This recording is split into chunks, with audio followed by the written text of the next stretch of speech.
El protagonista de nuestro That Summer Feeling de hoy es el fotógrafo británico Martin Parr, quien heredó su pasión de su abuelo. Cuando era adolescente iba a visitar a mi abuelo George, que era fotógrafo aficionado, y salíamos juntos por ahí a hacer fotos. Recuerdo salir con él a fotografiar, hacer excursiones de un día juntos para luego regresar a revelar los rollos de película, hacer impresiones. Era algo que me emocionaba mucho. Desde aquel momento siempre quise ser fotógrafo. Según explica Martin Parr, apenas tenía entre 13 y 14 años cuando tomó su primera imagen. Almorzaba en un fish and chips cuando una escena atrapó su atención. Las mesas desordenadas, las familias aburridas, el olor a fritanga, así que sacó su cámara y disparó la foto sin darle muchas vueltas. Sentí que ese momento era digno de inmortalizarse, y me quedé enganchado de inmediato. Medio siglo después, aún me obsesiona hacer fotos. Esta inquietud lo empujó a estudiar en el Politécnico de Manchester en 1970. Al principio en sus fotografías usaba siempre el blanco y negro, como la mayoría de fotógrafos de su época. Simplemente era lo que se hacía. En un primer momento, en la década de 1980, mis fotos eran en blanco y negro. La fotografía en color comenzó en América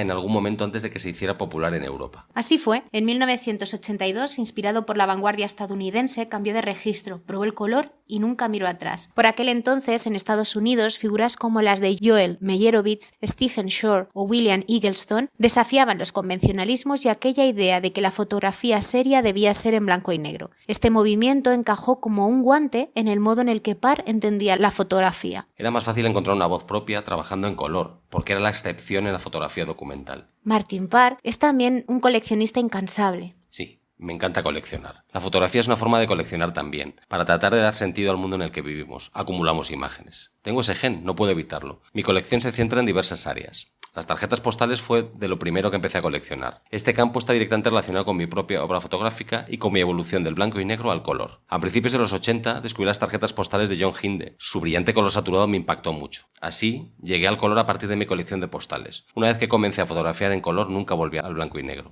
Los colores vibrantes y las perspectivas inusuales caracterizaron su trabajo ya desde sus inicios. Quizá uno de sus proyectos iniciales más célebres sea The Last Resort, una serie de imágenes sobre el turismo masivo británico tomadas en la primera mitad de los 80 en las costas de New Brighton. Inspirado por las postales turísticas de la década anterior, repleta de escenas cotidianas cromáticamente saturadas, esta serie supuso una primera incursión en el terreno de la fotografía en color, convirtiéndose en uno de los pioneros en el Reino Unido en este terreno. Según el comisario Gary Badger, resulta difícil, pasado el tiempo, obviar la relevancia de The Last Resort, tanto para la fotografía británica como para la propia carrera de Martin Parr. En ambos casos significó un cambio sísmico en la expresión fotográfica, del monócromo al color, un cambio técnico fundamental que se convirtió en estandarte de un nuevo tono en la fotografía documental. Como vemos, Martin Parr es considerado un fotógrafo revolucionario. Frente a la épica de los fotógrafos clásicos, él se centró en el absurdo de la vida cotidiana. Frente a la solemnidad del blanco y negro, él optó por el color más pop. Y frente a la belleza academicista, él apostó por el feísmo irónico. Parr revolucionó la fotografía al decidir documentar la parte mundana y kitsch de lo cotidiano, con mucho humor y colores brillantes. Soy tan de clase media que resulta ridículo. De este modo, Martin Parr nos explica cómo, con una mirada cotidiana, plasma los signos más evidentes del ocio, el consumo y la comunicación. Examina características nacionales y fenómenos internacionales que nos enseñan cómo vivimos y cómo nos mostramos a otros. Y lo hace con un estilo propio que se sirve del color y de una estética saturada para mostrar la realidad de un mundo presidido por lo trivial, lo excesivo, la estandarización, la mediatización y la globalización. Parr dio el siguiente paso en su carrera profesional a finales de los 80. Quise unirme a Magnum porque en el fondo soy un populista, y esa era una manera de llevar fuera mi trabajo. Pensé que si me iba a unir a una agencia, más valía hacerlo con la más prestigiosa. Y lo consiguió, pero no sin dificultades. Aunque pasó a ser miembro de la agencia Magnum en 1989, casi no lo admiten en la mayor cooperativa de fotoperiodistas del mundo. Y es que cuando solicitó su incorporación como miembro de pleno derecho, hubo un levantamiento por parte de los socios. Una de las críticas que se le hacían era pensar que sus fotografías de estilo amateur hicieran que no se tomara en serio a la agencia Magnum. Finalmente logró la mayoría de 2/3 para ser admitido allí y afianzó su trabajo y su lugar en la cooperativa, llegando a convertirse en su presidente entre 2013 y 2017. El humor irónico, omnipresente en toda su obra, puede considerarse como una herencia del género de la caricatura, siendo una adaptación contemporánea de la representación de la pequeña comedia humana. En sus imágenes, el centro de atención se dirige hacia las facetas más banales, corrientes y a menudo grotescas del modo modo en que vivimos actualmente en nuestra sociedad. Para crear su universo personal, Parr ha recogido todos los tópicos y los ha subvertido. Los clichés se convierten en clichés porque son ciertos. Me encanta empezar con cosas conocidas por todo el mundo y a partir de ahí transformarlas. Para mí, fotografiar es una forma de explorar el entorno, de entender quién soy yo y de comprender mi relación con este mundo. Así ha sido durante casi 50 años. Parr ha investigado durante décadas los conceptos de ocio, consumo y comunicación y puede ser considerado como el gran cronista del estilo de vida contemporáneo. Su obra ha otorgado un nuevo sentido a la fotografía costumbrista, un género que ha transformado y subvertido, captando los hábitos y gustos de nuestro tiempo,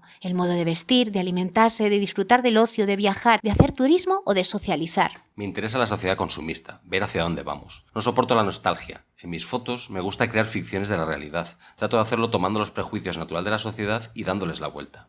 El estilo de Parr es directo, frontal, sin disculpas ni timideces. De hecho, de sus imágenes se ha dicho que son brutalmente realistas. El fotógrafo Daniel Meadows ha llegado a decir de él: Parr no está ahí para adular, sino para captar el mundo tal y como él lo mira. En muchos de sus proyectos retrata con frescura, ironía y una precisión tan mordaz como necesaria los hábitos de la clase media en su momento más relajado, el tiempo libre, y quizá uno de sus espacios predilectos sea la playa. Me atraen las playas porque son interesantes. Hay mucho espacio que te permite jugar y experimentar con distintas técnicas. Una misma foto puede ser muy diferente dependiendo de cómo la dispares y eso se aplica a cualquier sujeto que retrates. Las playas son geniales, la gente está allí disfrutando, relajándose, son espacios donde todos pueden ser ellos mismos. Aquello que registra su fotografía es la condensación en la playa turística de un mundo que ante todo se muestra a la mirada del otro, que se resiste a perder los signos del lujo y la ostentación, donde el bronceado es un síntoma y el sedentarismo un adjetivo del ocio vacacional.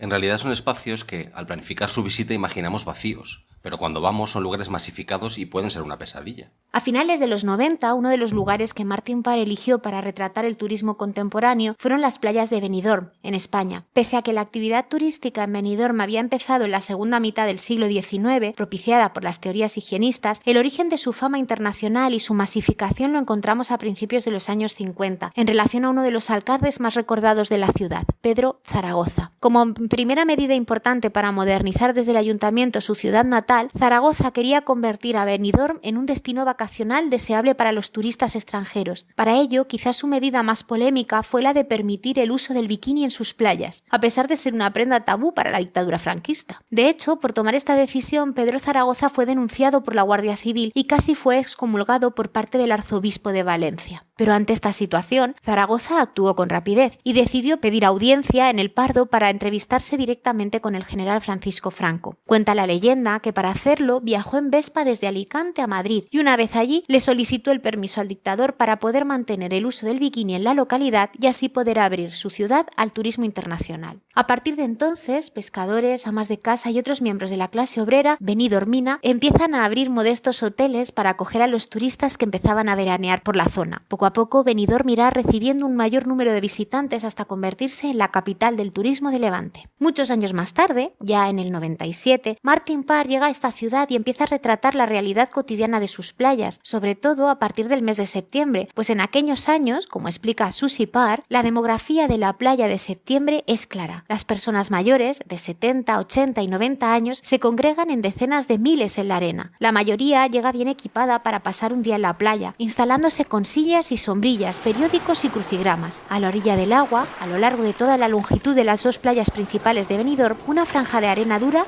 y plana hace que sea fácil caminar. Desde temprano en la mañana se llena de gente mayor que hace ejercicio antes de que el sol se vuelva demasiado intenso. Mientras unos pocos caminan solos, la mayoría lo hace en pareja o en pequeños grupos. El zumbido de su conversación proporciona una suave banda sonora. Pero, ¿por qué Martin Parr elige estas playas como protagonistas de su nueva serie de imágenes? Quizá uno de los motivos radica en lo que explica el periodista Joan Piqueras. Benidorm es la capital mundial de la clase obrera, reivindicando su derecho al ocio, un lugar donde lo cotidiano, lo misceláneo y lo divino se iguala y se entremezcla. Nadie es más que nadie y todos disfrutan como el más rico. Benidorm es democracia. En palabras del propio artista: me gustan los lugares como Benidorm, no de una forma condescendiente. Me gusta realmente el brillo y el glamour que conlleva la orilla del mar. Adoro Benidorm. Es mi sitio de veraneo favorito. Y contrariamente a lo que solemos pensar, es muy español. Creo que los ingleses y los alemanes pueden ser solamente alrededor de un 10%. Ya hemos visto cómo la pasión de este fotógrafo por coleccionar postales influyó tremendamente en su obra ya desde sus inicios. Y esta serie no es una excepción. Las fotografías que Martin Parr toma en Benidorm reflejan el universo pop multicolor de las postales creadas a partir de los años 60 para promocionar a España como el nuevo destino turístico de moda. Cristina Rivas, en su estudio sobre el reflejo del nuevo paisaje turístico español a partir de la década de los 60, explica que las postales son resúmenes del mundo. España, en los años 60, en las postales turísticas se resumía optimista, moderna y en color. Y en esas imágenes tomadas por Martin Parr en Benidorm podemos observar la influencia de este imaginario turístico construido en España a partir de los años 60. Pero también están presentes algunos rasgos fundamentales de su estilo, como por ejemplo el uso del primer plano para convertir el fragmento en signo, la saturación y el contraste de color para resaltar el diálogo del glamour con el mal gusto. También el aislamiento del detalle significativo para pasar de un nivel descriptivo a un nivel simbólico. Me encanta experimentar con diferentes técnicas fotográficas y en los últimos años comencé a explorar las posibilidades que ofrece el teleobjetivo. Las playas, para mí, siempre han sido un campo de pruebas para probar nuevas ideas. Tengo la capacidad de integrarme en estos ambientes y en ellos florezco. Yo no juzgo con mi cámara, no busco lo que está bien y lo que está mal, eso es algo que yo dejo al espectador. Mis fotos son espectáculo. Tienen un mensaje profundo si quieres buscarlo, pero no solamente por el ganas del espectador como otros fotógrafos. Uno de sus colegas, Joan Fontcuberta, en relación a las imágenes de Martin Parr, defiende que su obra es elegantemente gamberra, incisivamente socarrona y humorísticamente crítica. Está además aderezada con una estética documental innovadora que ha creado un estilo propio. ¿Quieres hacer tuyo el estilo fotográfico de Martin Parr? Pues cuando se le pide un consejo para aprender a hacer mejores fotos, él no lo duda. Ya lo decía Robert Capa, acércate más.